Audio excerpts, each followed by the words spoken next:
Hi, my name's Dee and welcome to Untitled Tarot. Now I've called these readings Triple Conjunction Season because we have the Jupiter-Pluto conjunction perfecting, as Mercury and Neptune are coming conjunct, as Mars and Saturn are conjunct. So we have a triple conjunction going on, 3 being the number of the goddess, the urge to move forward, the urge to make changes. And interestingly, they are in Capricorn, Aquarius and Pisces. So they're in 1/4 of the chart. They are forming an arrow, focusing in on the Earth.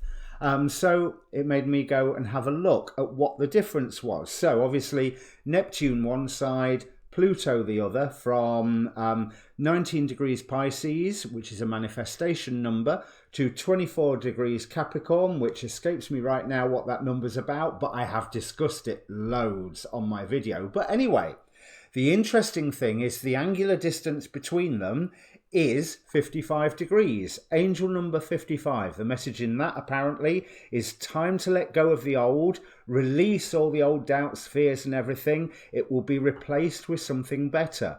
And this is just coming off of the energy. It's not quite within orb, but the septile, which is 1/7 of the zodiac ecliptic. Now, normally an orb of 1 degree is allowed for this, but I thought that, it's well worth looking at. It's the only prime number aspect of division of the zodiac, which is an inexact number, and it is a mystical aspect that indicates the hidden flow of energies between the planets involved, often involving spiritual or energetic sensitivity and awareness of finer and more subtle hidden levels of reality involving the planets in septile aspect. Now, that to me sounds quite stunning, especially coupled with that angel message of time to let go of the old, let the new come in, release the old doubts and fears.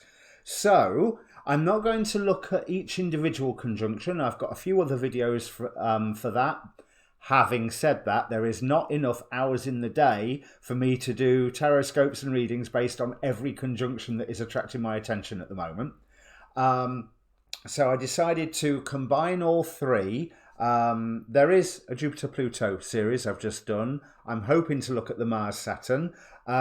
Neptune and Mercury might be left all on its own, but we'll see. Now, as usual, this is a bulk introduction. There's a timestamp down below, so you can fast forward to the reading. I would like you to look at your sun sign, obviously, because that's the first one we're always drawn to.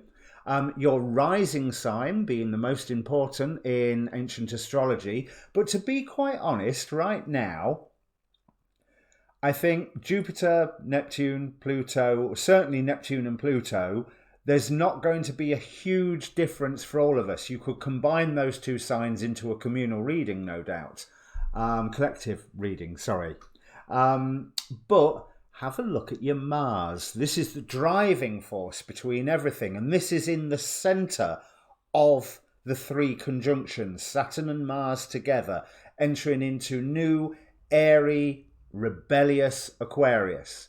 So we can open lots and lots of gateways for us now. Yeah, the majority of us are stuck at home in isolation. But what did it say about those septile energies? Let me just read that again. A mystical aspect that involves a hidden flow of energies between the planets involved, involving spiritual or energetic sensitivity and awareness of finer and more subtle hidden levels of reality. What we can put into place now, what we can bring together, even if it's just in our thought space on the astral level, will end up manifesting, certainly if it is in our interest, if it is something that will be better, not just for us, but for the whole world. Remember, there's a lot of outer planets here: Neptune, Jupiter, Pluto, Saturn. So this is stuff that is affecting us personally and society as a whole. And let's face it, turn on the news and you can see exactly what I mean. Very, very briefly, because try to be careful, but avoid the fear, as all of the teachers, the astrologers and everybody are talking about at the moment. So if you don't know what your moon, your rising, your Mars sign is, there's a link down below in the description to go and get yourself a free birth chart from Cafe Astrology. Then obviously there is a link to my Facebook group, where I post not just these videos, but all the astrology videos that I'm watching, and ever so often something else that I find quite interesting as well, that obviously along the line of more esoteric studies. If it means anything to you, do comment down below. Please press subscribe for me or any other reader or astrologer or whoever on YouTube. The subscriptions really, really help our channels and, in my terms eventually, but in their terms, help keep the channels going. So on that note, I've given you your standard YouTube lecture, so let me bring up the cards. And welcome Sagittarius, rising, moon and Mars from the timestamp. I assume you are all checking your Mars with these readings as well, since the Mars is the head of the conjunctions at the moment, the point of the arrow, you could say. Now, what I didn't say in the introduction is that all this is occurring during the span of the waxing moon, straight after that new moon in Aries, straight after the start of the astrological new year. This is a time of increase of things. The light of the moon increases and you can increase things within your life under that light. This is straight after the North Node has been activated by passing over the point of the eclipse, 4 degrees Cancer, of the lunar eclipse earlier this year. So your future, your destiny has been given an extra charge of changing energy. And we have just had Black Moon Lilith and Chiron together in the sign, conjunct together in the sign of Aries, giving you that drive to bring up to the surface, well, it brought up to the surface anyway, but giving you the drive to heal all the wounds that come up and all the secrets that are brought up to the light, and giving you the chance to heal forward. Now, after all of that work, the Come Together card here says love is coming your way, which is what you want to hear, isn't it? For all of that's why we watch the tarot readings. Yeah, I'm all about my spiritual destiny, but where's the love? This is about spiritual destiny, this one. I'm sorry. I mean, you might be getting a partner, but in my readings, that's irrelevant. It's that sense of you are in a state prepared to receive a partner, which I see as the important thing here, because there is motion coming to you, something that you've got to work at. You are going to be faced with some sort of choice to either go somewhere physically, metaphorically, spiritually. And I'm going to go with spiritually because your second card out of the Oracle cards, and you're the second sign to get this, I think Libra got this as well, is Initiation and the Count de Saint Germain, one of the Ascended Masters, presiding over the silver violet ray and the silver violet flame of transmutation. So I'll tell you what I told them. There's a mantra you can use with this while seeing yourself enveloped in this silver violet flame. I am the being of the silver violet fire. I am the purity that God desires. You can chant it over in your mind or with your voice, and you can feel that flame shifting and transmuting everything it needs to within you, because what needs to be looked at the moment and to be listened to, acknowledged, maybe dismissed, maybe used, is feelings with the water nymphs here.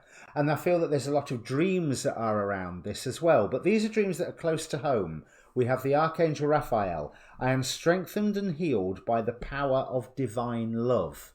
But remember, Raphael, I can't remember whether he's water or air, but he's very much about family and love in that energetic frame.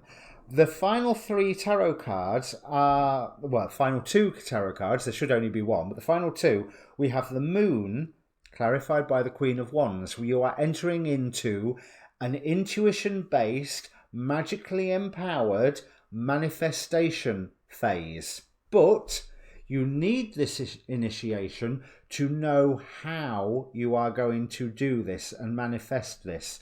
Nemamaya is here bringing you the gift of discernment, and Ose provides you with the faithfulness to go forward with it, but you need to be streetwise and you need to be eloquent in how you even phrase your wishes. Imagine you're giving a genie a wish. You've got to be so careful what it is that you wish for. And so I would do less wishing and just acknowledging of the feelings that are around you. And I want to say that some feelings are yours, some feelings are in the environment. They could be in stone or they could be in bone, which means they could be from another person around you, or they could be an echo or a memory. Listen to all those feelings and identify where they're from. Don't necessarily do anything about any of them, just accept them and understand them. If it is their time to pass, they will pass. If they get burnt away by the silver violet fire, then let them be burnt away. But you are coming into a time of manifestation if you do the work. And love is on offer at the end of it. Even if this is just a wonderful sense of self-love and being able to feel the power of the love of the divine, however that manifests for you. That's a beautiful reading. You've got work here. I mean, Eight of Pentacles. You've got work definitely to do. But that is a beautiful reading, Sagittarius. So if it means anything to you, comment